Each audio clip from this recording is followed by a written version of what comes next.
Kalian pasti menanti-nantikan berita tentang si Hasto kan? Iya Pasti. kan? Sama kayak semalam juga aku nungguin terus sepanjang hari. Penasaran juga seperti apa sidangnya. Rupanya dari awal sampai akhir ku tonton, satu pun gak ada yang spesial. Gak paten gitu loh. Padahal Hakim Tunggal Jumianto mengatakan, jadikanlah persidangan ini menjadi perdebatan hukum yang berbobot dan juga asik. Kayak mana asik isinya cuman pembacaan permohonan. Dari pihak si Hasto, dan itu pun diprotes oleh KPK. Ya, mengenai permohonan yang diperbaiki 2 kali, udah itu aja. Tenang aja, masih ada sidang lanjutan. Aduh. Dan tahu ndak kalian ya, di situ kebanyakan ya karena memang pembacaan permohonan dari pihak Hasto ya, memang itu agendanya ya. Jadi ada beberapa gugatan. Yang pertama itu pihak Hasto menggugat KPK ya dalam penetapannya sebagai tersangka karena apa? Karena ini mengandung unsur politisasi. Karena apa? Karena Hasto waktu zaman Bapak Jokowi selalu kritis terhadap pemerintahan. Lebih tepatnya bukan kritis, nyinyir. Beda kritis. Kritis itu waktu Akbar Tanjung kritik terhadap pemerintahan, ya kan? SBY juga kritik terhadap pemerintahan Bapak Jokowi, ya. Termasuk juga Yusuf Kala terkritik terhadap pemerintahan Jokowi, ya. Termasuk juga Bapak Prabowo kritik terhadap pemerintahan Jokowi. Itu dia kritik berbobot, ini nyinyir. Karena apa? Nangis gaduh-gaduh di podcast. Ya, SBY, Prabowo, Yusuf Kala dan juga Akbar Tanjung gak pernah nangis-nangis di podcast.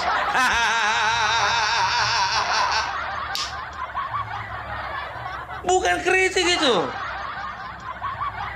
Nyinyir, apa aja dinyinyirin. Jadi sebetulnya di situ pemerintahan, jujur aja, mau gimana pun modelmu, itu gak bel pusing Hasto.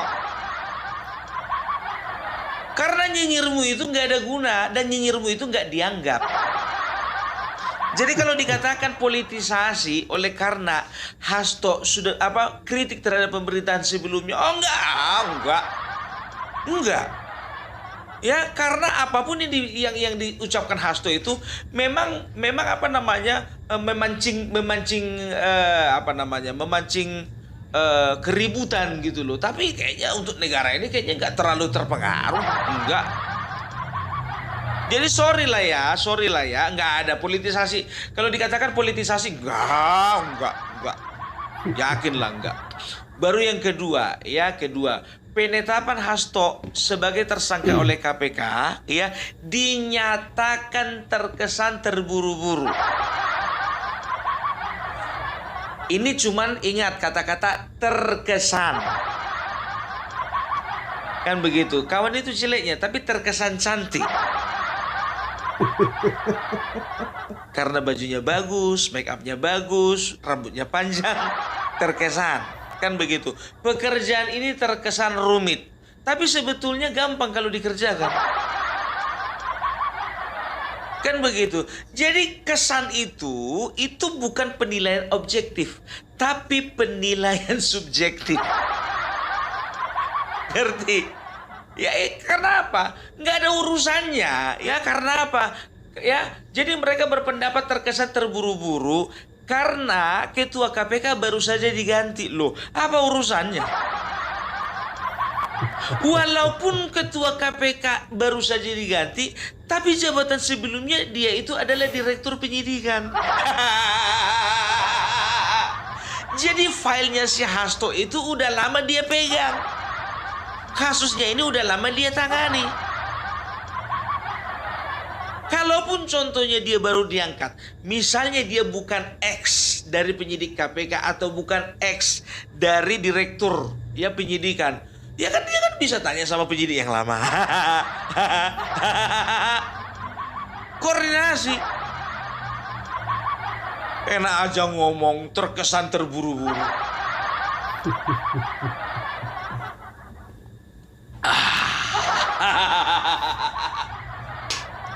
Yang ketiga, pihak Hasto keberatan ya dengan cara-cara dari KPK yang terkesan menjebak. Kalau ini nggak terkesan, katanya memang menjebak. Kenapa? Karena waktu itu waktu tanggal 10 Juni, waktu Hasto diperiksa, dia kan bawa asistennya itu di bawah. Dia pegang tasnya Hasto yang isinya katanya HP sama buku-buku catatan, kan begitu. Nah, Purbobekti, Rosa Purbobekti waktu itu penyidik KPK, dia pakai topi, dia pakai masker, turun ke bawah, dipanggilnya si Kusnadi ini, asistennya si Hasto ini, dipanggil Pak Hasto ke atas. Otomatis naiklah dia ke atas, dibawalah ini barang-barangnya si Hasto. Di situ dibongkar di situ katanya digeledah paksa. Yang mereka permasalahkan bukan geledahnya. Yang mereka protes itu kenapa cara-caranya itu menjebak. Sekarang begini, mau dia pakai topi, mau dia pakai kerudung, mau dia pakai helm, mau dia pakai masker, mau dia pakai taplak meja, itu area KPK. Rosa Purbobekti langsung sendiri memanggil. Apanya menjebak? Kecuali kalau misalnya contohnya, kalau menjebak itu, ini logika, akal sehat. Kalau Rosa Purbobekti, penyidik KPK waktu itu, menyuruh office boy untuk untuk meminta kepada Kusnadi untuk naik ke atas, dipanggil Hasto, baru itu namanya menjebak. Kan begitu. Ini yang dipermasalahkan, dia pakai topi, pakai masker. Itu nggak alasan itu, ya kan? Ya kenapa nggak fokusnya kepada penggeledahan? Kan begitu, ya kan sama kayak polisi contohnya, kalau di kantor polisi, dibawa contohnya, Aduh, aku susah kali kalau ngasih analogi kayak gini gitu loh, karena mereka kan sangkal semua. Ini ada calon maling nih contohnya, ya kan? Polisi sudah menetapkan, menjadikan orang ini DPO kan begitu. Nggak taunya menyerahkan diri. Ini konteks menyerahkan diri gitu kan. Otomatis semua barang-barang yang dibawanya itu mencurigakan. Iya kan gitu. Ini calon napi walaupun bawa pengacara kan begitu, ya kan. Otomatis kalau misalnya dilakukan penggeledahan kan dalam rangka apa? Ya dalam rangka untuk mencari barang bukti. Begitu, ya. Tapi kalau HP, jujur aja aku bilang sebodoh-bodohnya penyidik. Sorry ya. Sebodoh-bodohnya penyidik sudah pasti perhatiannya itu ke HP. Itu dia. Dan terbukti kan, kau sendiri mengakui bahwasanya kau yang menyuruh si Harun Masiku menenggelamkan HP ke dalam ke dalam kali. Justru itu memperkuat, nggak tahu juga ya, waktu itu mungkin ditanya bagaimana caramu menghilangkan bukti, menghilangkan alat bukti. Saya itu Pak menyuruh dia untuk menenggelamkan handphonenya Harun Masiku. Oh, begitu ya. Alright baby, sekarang ambil HP-mu. Oh, nggak bisa toh Pak. Yang ini namanya HP ini barang pribadi. Loh, memang barang pribadi Pak, tapi gimana pun juga Bapak itu harus kooperatif bersama dengan kami, kan begitu. Oh, nggak bisa. Nggak bisa, itu aset pribadi Pak. Oh, bandel kau ya, katanya. Kau di sini aja. biar aku yang turun. Turunlah siapa namanya Rosa Purbobekti ini kan begitu. Karena dingin pakai topi. Karena dingin dia flu akhirnya pakai masker. Turun dia ke bawah bukan untuk menjebak. Tapi memang yang namanya tim kuasa hukum ini ya, jujur aja gue bilang, aku yang gagalnya jadi pengacara betul. Semuanya disangkut pautkan. Jadi udah paham aku ke situ biar tahu kau. Jadi nggak ada itu terkesan menjebak, itu cuma terkesan, tapi ndak ada menjebak itu ya. Selanjutnya ya mereka keberatan penetapan Hasto sebagai tersangka oleh karena apa? Karena ada 2 SPDP ya, ada surat SPDP. Yang pertama itu SPDP, tahu kalian SPDP? SPDP itu surat pemberitahuan dimulainya penyidikan.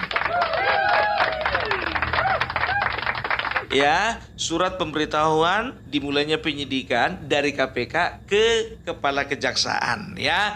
Jadi istilahnya mereka itu untuk melakukan penyidikan mereka koordinasi dulu kepada Kepala Kejaksaan, kan begitu. Nah, yang mereka permasalahkan ya ada 2 SPDP. SPDP pertama itu SPDP obstruction of justice. Yang kedua terbit juga SPDP mengenai kasus suap. Kan begitu. Sekarang begini, daripada kau repot-repot bingung-bingung ya, kau langsung panggil kejaksaan. Kenapa bisa terbit 2 SPDP? Kenapa fokusnya bukan obstruction of justice? Kenapa jadi kasus penyuapan? Gitu. Nanti terang benderang ini. Kalau memang kejaksaan perlu dipanggil, bakalan dipanggil. Tenang. Belum selesai. Ya, baru berikutnya. Ya. Jadi kalau untuk yang berikutnya ini, yang mereka itu menilai bahwasanya kasus waktu penyidikan itu ya yang dilakukan terhadap Hasto, katanya tidak ada pertanyaan lain selain menanyakan biodata.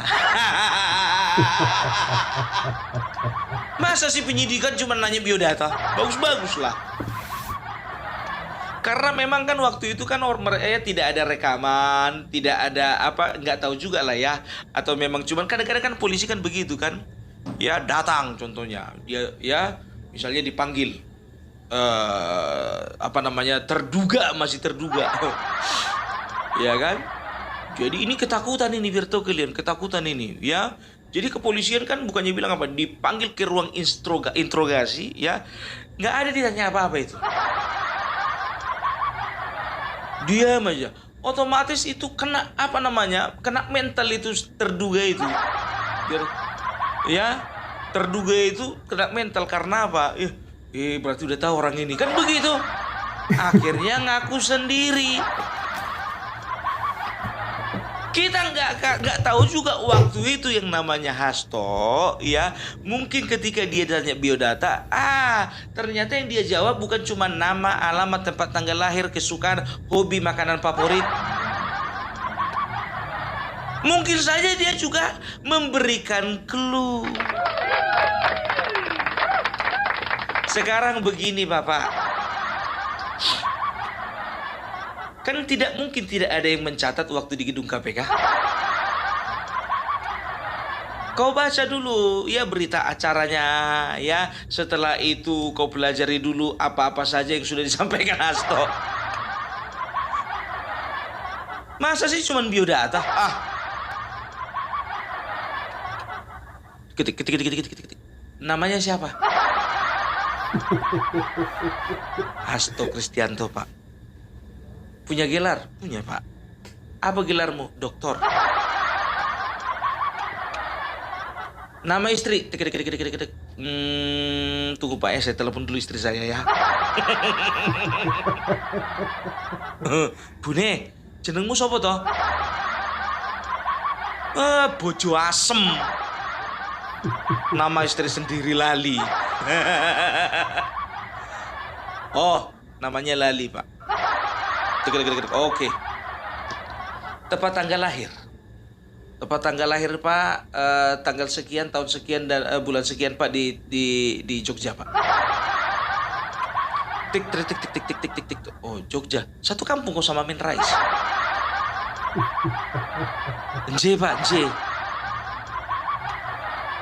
Oh satu kampung. Tik, tik, tik, tik. Pantesan. Sering komunikasi sama Amin Rais. Tik, tik, tik, tik, tik, tik, tik. Nggak pernah Pak. Masa nggak pernah sih? Tik, tik, tik, tik. Iya Pak, kita kan beda aliran.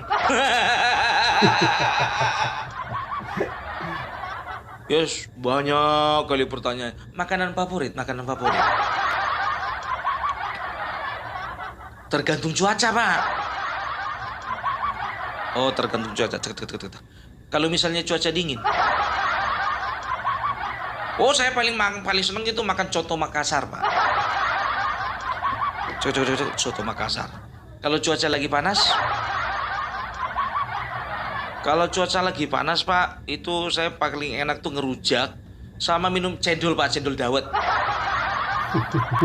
Rujak, cendol dawet. Hobi. Ya hobi ngumpulin setoran Pak.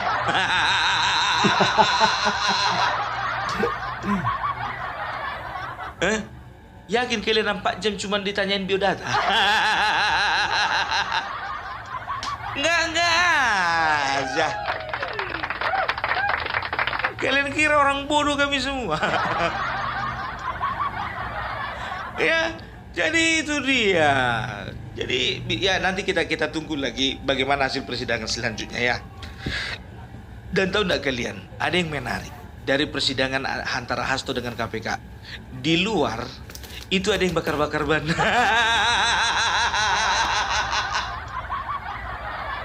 Ada pendemo. Pakai topeng Megawati, pakai topeng Hasto, pakai topeng siapa satu lagi itu Harun Masiku nya.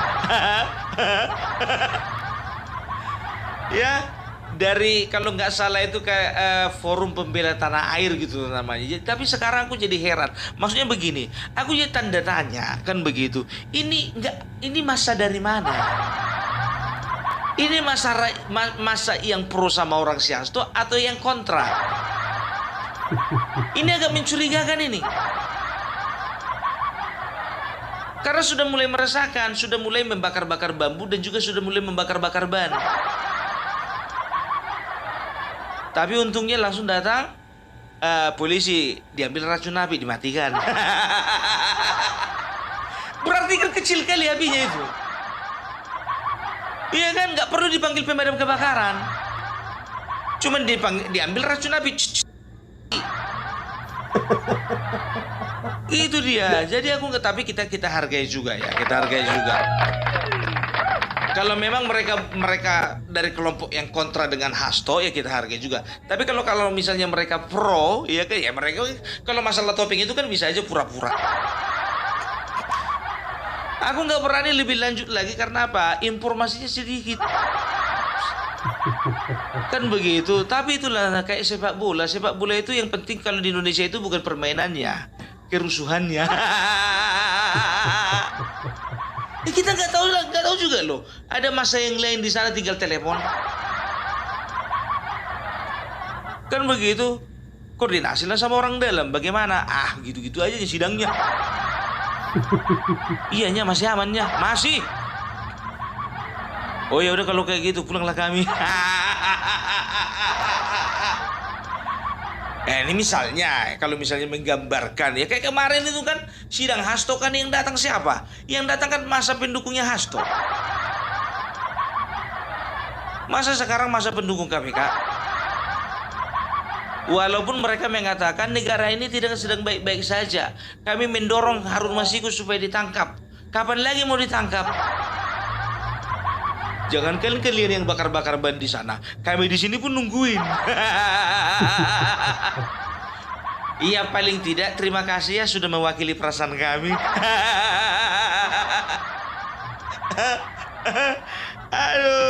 Aduh, oke lah kalau kayak gitu ya. Itu dulu dari Opung Parbelak ya. Kita akan ikuti sidang selanjutnya.